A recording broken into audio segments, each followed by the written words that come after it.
এবং শিক্ষা সংস্কার যে প্রস্তাবগুলো আমরা দিয়েছি এগুলো আমাদের মোল্লাতান্ত্রিক দাবি নয়, হুজুরদের দাবি নয়, এগুলো জনগণের দাবি, শিক্ষিত লোকদের দাবি। আমি তাকে চ্যালেঞ্জ করি, আমাদেরকে যেটা করতে হবে প্রথমত হেফাজত ইসলামকে এমন এক জাগরণ সূচনা করতে হবে, প্রতিটি স্কুলে, কলেজে, বিশ্ববিদ্যালয়ে দাওয়াতুত তাওহীদের মিল্লাতে ইব্রাহিমের এমন এক গর্জন শুরু করতে হবে, যার মাধ্যমে একদিন স্কুল কলেজের ছেলেরা বলবে, কলেজের ছেলেরা বলবে, বিশ্ববিদ্যালয়ের ছেলেরা বলবে, প্রিয় শিক্ষক আমরা এই সিলেবাস মানতে চাই না, আমরা নতুন এক সিলেবাস চাই, তাওহীদ ভিত্তিক সিলেবাস, যেখানে বিজ্ঞানের সাথে তাওহীদের সমন্বয় থাকবে, রাষ্ট্রবিজ্ঞানের সাথে তাওহীদের সমন্বয় থাকবে। আমাদের সম্মানিত আমির মুহতারাম এখানে উপস্থিত রয়েছেন, উপস্থিত আছেন তরুণ প্রজন্মের আমাদের ভাইরা, উপস্থিত রয়েছেন সম্মানিত ওলামায়ে কেরাম, এবং বিশেষ করে উপস্থিত রয়েছেন আধুনিক প্রজন্ম থেকে যারা উঠে এসেছেন। তার মধ্যে উল্লেখ করতে হয় আমাদের আসিফ মাহতাব ভাই, যিনি এই সময়ের একজন ইসলামের সাংস্কৃতিক ময়দানের উল্লেখযোগ্য একজন আমাদের সহযোদ্ধা। আমি খুব সংক্ষেপে দু একটা পয়েন্ট খুব অল্প সময়ে বলে চেষ্টা করবো ইনশাআল্লাহ, যেহেতু অনেক আলোচক রয়েছেন। আমি শিক্ষামন্ত্রীর সাথে দেখা করেছিলাম এবং সেই সময়টা ছিল যুগপথ, বাংলাদেশ সরকার তখন নতুন করে নির্বাচিত হয়ে আসছিল, বর্তমান সরকার। আমার সাথে সাথে এটা আবার নতুন শিক্ষাবর্ষের সূচনা ছিল। তো আমি দুইটা বিষয় চিন্তা করলাম, একটা হলো সরকার নতুনভাবে ক্ষমতা এসছে এবং সাথে সাথে নতুন শিক্ষাবর্ষ শুরু হয়েছে, দরকার ছিল আনুষ্ঠানিকভাবে হেফাজত ইসলামের পক্ষ থেকে বৈঠকটা হওয়া, কিন্তু সেই সময়ের স্বল্পতার কারণে আমরা তৎকাল চট্টগ্রামে যারা ছিলাম, মোল্লা আশরাফ নিজাম পরিহারাতে আমাদের শিক্ষক এবং হেফাজত করার দায়িত্বশীল সহ সবাই আমরা কিন্তু হতে পারি নাই, তৎকাল যারা ছিলাম আমরা তার সাথে দেখা করেছি। বিষয়টা খুব গুরুত্বপূর্ণ। আমরা সরকারের মন বোঝার চেষ্টা করেছি।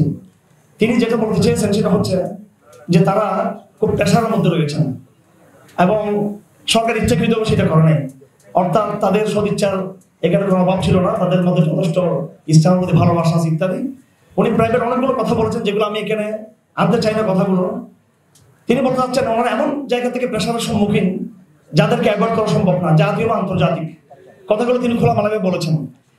এবং একটা কথা তিনি বলেছেন আমরা মূলধারা থেকে বিচ্ছিন্ন। আমি এখানে ওলামায়ে কেরাম আমাদের নেতৃবৃন্দ রয়েছেন, তাদের দৃষ্টি আকর্ষণ করছি, এটা হলো সরকারের মূল মন এই জিনিসটা। আমরা মূলধারা থেকে বিচ্ছিন্ন, আমরা আধুনিক অর্থনীতি পড়ি না, সেই হিসেবে কিভাবে আমরা আধুনিক অর্থনীতিকে সংস্কার প্রস্তাব দিব? আমরা রাষ্ট্রবিজ্ঞান পড়ি না, রাষ্ট্রবিজ্ঞান পরিবর্তনের প্রস্তাব আমরা দিতে পারি না, আমরা স্কুল কলেজের ইতিহাস সাহিত্য সংস্কৃতি পড়ি না, মাদ্রাসা পড়ানো হয় না, সেজন্য এগুলো বদলানোর আমাদের প্রস্তাব দেওয়ার অধিকার নেই। এই কথা মন্ত্রীকে এবং প্রধানমন্ত্রীকে, গোয়েন্দা সংস্থাগুলোকে এবং যারা শিক্ষা কমিটি সরকারের যে কমিটিগুলো রয়েছে সংশ্লিষ্ট তাদেরকে বুঝিয়েছে। তারাই বলেছেন কিছু নাস্তিক, বিশেষ করে এনজিওরা, এমনকি আলিয়া মাদ্রাসার সাথে সংশ্লিষ্ট কিছু নেতৃবৃন্দ তাদেরকে কথা বুঝিয়েছেন যে কমিদের কোনো অধিকার নাই শিক্ষা নিয়ে কথা বলার জন্য। এই ক্ষেত্রে আমি খুব সংক্ষেপে যেটা বলতে চাই সেটা হলো, ওনাদের উদ্দেশ্যে আমি তখন মিটিংয়ে বলেছিলাম যে আপনি আমাদেরকে যেভাবে জনবিচ্ছিন্ন মনে করতেছেন সেটা ভুল কথা। কারণ যদিও আমাদের সিলেবাসে আধুনিক এই বইগুলো নেই, কিন্তু ব্যাপকভাবে আমরা ওয়াজ মাহফিলের মাধ্যমে, সেমিনারের মাধ্যমে, সিম্পোজিয়ামের মাধ্যমে আমাদের ব্যাপক গণসম্পৃক্ততা রয়েছে এবং শিক্ষা সংস্কার যে প্রস্তাবগুলো আমরা দিয়েছি এগুলো আমাদের মোল্লাতান্ত্রিক দাবি নয়, হুজুরদের দাবি নয়, এগুলো জনগণের দাবি, শিক্ষিত লোকদের দাবি। আমি তাকে চ্যালেঞ্জ করেছি মিটিংয়ে যে এই দেশের এই শিক্ষার যে সেকুলারাইজেশন, শিক্ষার যে ধর্মনিরপেক্ষকরণ, পরনাস্তিত্বকরণ, তার বিরুদ্ধে যে জাগরণ, শুধু এটা ওলামায়ে কেরামদের নয়, আমি তাকে বলেছি এবং তার মাধ্যমে তার সরকারকে বলেছি, এই জাগরণ স্কুল কলেজ বিশ্ববিদ্যালয় থেকে উঠে এসেছে। আমাদেরকে যেটা করতে হবে প্রথমত হেফাজত ইসলামকে এমন এক জাগরণ সূচনা করতে হবে, প্রতিটি স্কুলে, কলেজে, বিশ্ববিদ্যালয়ে দাওয়াতুত তাওহীদের মিল্লাতে ইব্রাহিমের এমন এক গর্জন শুরু করতে হবে, যার মাধ্যমে একদিন স্কুল কলেজের ছেলেরা বলবে, কলেজের ছেলেরা বলবে, বিশ্ববিদ্যালয়ের ছেলেরা বলবে, প্রিয় শিক্ষক আমরা এই সিলেবাস মানতে চাই না, আমরা নতুন এক সিলেবাস চাই, তাওহীদ ভিত্তিক সিলেবাস, যেখানে বিজ্ঞানের সাথে তাওহীদের সমন্বয় থাকবে, রাষ্ট্রবিজ্ঞানের সাথে তাওহীদের সমন্বয় থাকবে এবং অর্থনীতির সাথে তাওহীদের সমন্বয় থাকবে। এই দাবি নিয়ে যখন কলেজ বিশ্ববিদ্যালয়ের যখন জাগরণ উঠবে, তারা যখন আধুনিক শিক্ষাকে প্রত্যাখ্যান করবে, তখন টিচাররা বাধ্য হবে সরকারকে বলার জন্য যে আমরা এখন এই অবস্থায় নাই যে সেকুলার শিক্ষাকে আমরা ছেলেদেরকে পড়াবো। আমাদের দায়িত্ব হলো এখন সেই জাগরণ তৈরি করা। আমার ভাইয়েরা, একটা পয়েন্ট বলে শেষ করে দিচ্ছি, আমাদেরকে মনে করা হয় আনাদি, অশিক্ষিত, খ্যাত, ব্যাকডেটেড।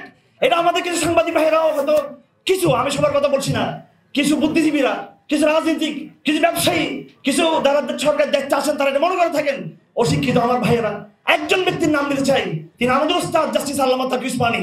শুধু একদিনের জন্য বাংলাদেশে তাকে উপস্থিত করা উচিত আমি মনে করি। তিনি ওই একদিনের কর্মশালায় দেখিয়ে দিবেন পুরো শুধু বাংলাদেশ নয়, সমস্ত মুসলিম বিশ্বের শিক্ষা ব্যবস্থার কিভাবে ইসলামাইজেশন হতে পারে তিনি একজনই বলে দিবেন সেটা। তিনি মোল্লা, তিনি আলেম, তিনি মুফতি, তিনি পাকিস্তান সরকার সহ মালয়েশিয়ার, ইন্দোনেশিয়ার অনেক আরব রাষ্ট্রের পুরো শিক্ষা ব্যবস্থাকে তিনি পরিবর্তন করেছেন, ভূমিকা রেখেছেন। হয়তো তাত্ত্বিকভাবে করেছেন, অনেকের সফল হতে পারেননি, কিন্তু কমপ্লিট তাদের কাছে প্রপোজাল রয়েছে। আমি রাষ্ট্রকে উদ্দেশ্য করে বলতে চাই, আমাদের কাছে প্রপোজাল আছে। আমি এইভাবে কিছু আমাদের ভাইরা রয়েছেন, ডক্টর মাহাদি শিক্ষক উপকমিটি রয়েছেন, আমাদের হেফাজত ইসলামে মাহতাব ভাই রয়েছেন, অনেক বিদ্যান ব্যক্তি রয়েছেন যারা সক্ষম একটা নতুন ইসলামাইজেশন তারা করতে পারেন। এবং আমাদের মধ্যে বিশেষ করে ওলামায়ে কেরাম, আমরা হীনমন্যতার শিকার। আমরা মনে করি আমাদের একেবারে কিছু করে নাই। আমি মাননীয় শিক্ষামন্ত্রী যার সাথে আমার দেখা হয়েছিল, তাকে আমি বলতে চাই অবশ্যই তালিমুল ইসলামকে প্রাইমারি লেভেলে বাধ্য করতে হবে। এবং এটা আমরা ওলামায়ে কেরাম বুঝি না যে তালিমুল ইসলামটা কি কিতাব। বেসি যাওয়ার কিতাবকে ষষ্ঠ শ্রেণী থেকে দশম শ্রেণী পর্যন্ত বাধ্যতামূলক পড়াতে হবে। এটা আমি চট্টগ্রাম শহরে তালিমুল ইসলাম কিতাবটা পড়াই, ইঞ্জিনিয়ার, ডাক্তার, প্রফেসর, র্যাবের অফিসার, পুলিশ, আমি নিজে সেটা সপ্তাহে 2 দিন আমি ক্লাস করাই। এই জন্য ওলামায়ে কেরামকে প্রথমে নিজের আত্মমূল্যায়ন, আত্মনির্ভরশীল হওয়া, নিজেদের ঐতিহ্য সম্পর্কে, আগামী অবদান সম্পর্কে আমাদেরকে সেই আত্মমূল্যায়ন থাকতে হবে। ভারতবর্ষ রাষ্ট্রপতি থানি রহমতুল্লাহ আলী সামাজিক আন্দোলনের মাধ্যমে সমস্ত নারীদেরকে প্রথম দিন শিক্ষার তিনি বীজ বপন করেছেন। এবং আধুনিক ভাইয়েরা মনে রাখবেন, যারা বুদ্ধিজীবী রয়েছেন, সরকার যারা রয়েছেন, যারা মনে করেন আমরা খ্যাত, আমরা অশিক্ষিত, এই কেমব্রিজ ইউনিভার্সিটি এবং এই অক্সফোর্ড, এই হার্ভার্ড বিশ্ববিদ্যালয়, প্রত্যেকটা বিশ্ববিদ্যালয়ের জন্ম হয়েছিল গির্জা থেকে। মানব ইতিহাস সাক্ষী রয়েছে, পৃথিবীর ইতিহাসে এই আধুনিক শিক্ষার বয়স 200-300 বছর বেশি নয়, সেকুলারিজমের বয়স 150-200 বছর বেশি নয়। তার আগে মানব জাতি 1000 বছর পর্যন্ত হয়তো গির্জা থেকে, নয় মসজিদ থেকে, নয় বাড়াগোড়া থেকে, ধর্মীয় প্রতিষ্ঠান থেকে তার শিক্ষা গ্রহণ করেছে। আমাদের পূর্বপুরুষ ধর্ম শিক্ষার মাধ্যমে শিক্ষিত হয়েছিল। আজকে আমরা এসে হঠাৎ করে আমরা এই কেমব্রিজের নাম ভাগিয়ে আমরা কথা বলি, ঢাকা বিশ্ববিদ্যালয়কে বলি প্রাচ্যের অক্সফোর্ড।